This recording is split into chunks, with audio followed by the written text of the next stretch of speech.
الحمد لله رب العالمين. الصلاة والسلام على سيد المرسلين. أما بعد فأعوذ بالله من الشيطان الرجيم.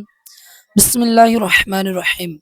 الصلاة والسلام عليك يا رسول الله وعلى آلك وصحابك يا حبيب الله. দরুদ শরীফের অগণিত ফজিলত রয়েছে।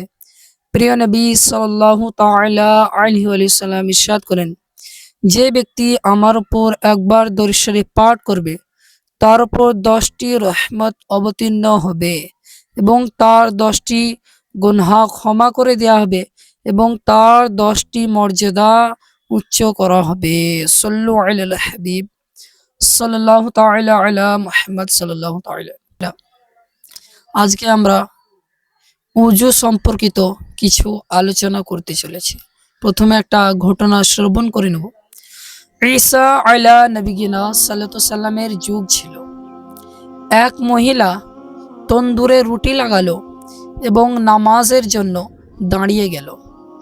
যখনই নামাজ শুরু করে দিল তখন শয়তান এক মহিলার আকৃতিতে এসে বলতে লাগলো, হে বিবি, আপনার রুটি জ্বলে যাচ্ছে। তবুও সেই নেক বান্দি কোনো ধ্যান দিল না এবং নামাজে লিপ্ত রইল। যখন শয়তান এটাতে ব্যর্থ হলো তখন তিনার সেই ছোট্ট একটি সন্তান ছিল সেটি তন্দুরে ফেলে দিল এবং তখনও ওই মহিলাটি কোনো ধ্যান দিল না এবং নামাজে লিপ্ত রইল।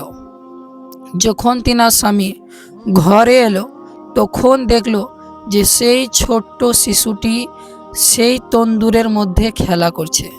আল্লাহ তাআলা ওই তন্দুরের ওই কয়লাগুলোকে আকিক পাথর দ্বারা পরিবর্তন করে দিয়েছে। যখন ওই মহিলার স্বামী এই সমস্ত জিনিস দেখলো তখন তিনি ঈসা আলা নবিগিনা সাল্লাল্লাহু সাল্লামের কাছে গিয়ে এই সমস্ত ঘটনা তিনাকে বললেন। তিনি শোনার পরে তিনি তিনার স্ত্রীকে তিনার নিকট নিয়ে আসার আদেশ দিলেন। যখন সেই নেক বান্দি ঈসা আলা নবিগিনা সাল্লাল্লাহু সাল্লামের কাছে এলো, এখন ঈসা আলাইহিস সালাম যখন জিজ্ঞেস করলো যে, হে বিবি, এরকম কি করে হলো, কি করে সম্ভব?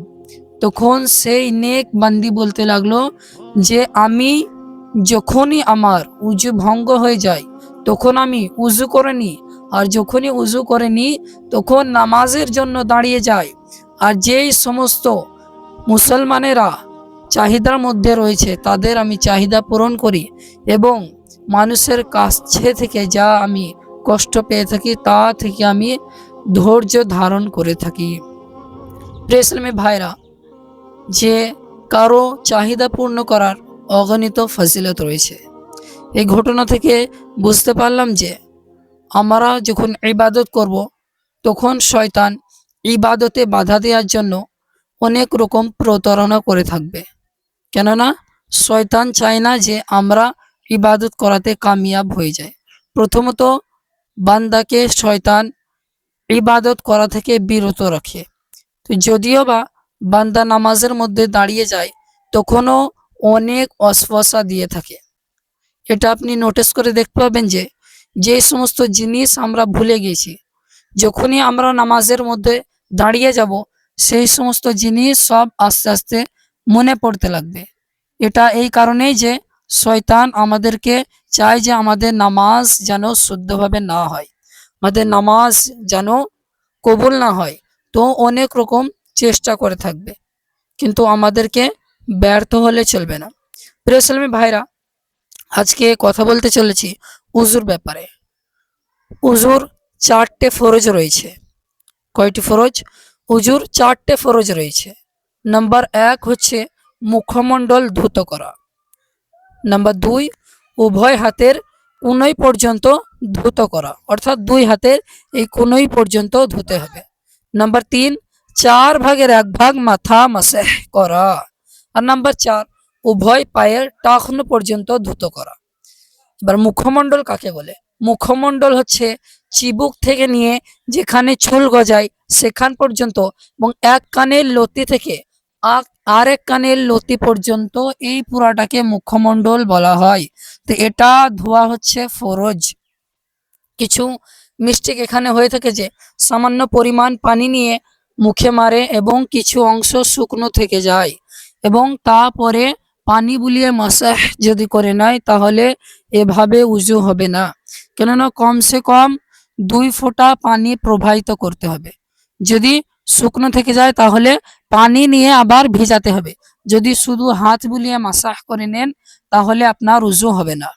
নাম্বার 2 হচ্ছে উভয় হাতের কোনোই পর্যন্ত ধুতো করা, অর্থাৎ 2 হাত রয়েছে, এই হাতের কোনোই পর্যন্ত আমরা ধুতো করব, এটা ফরজ।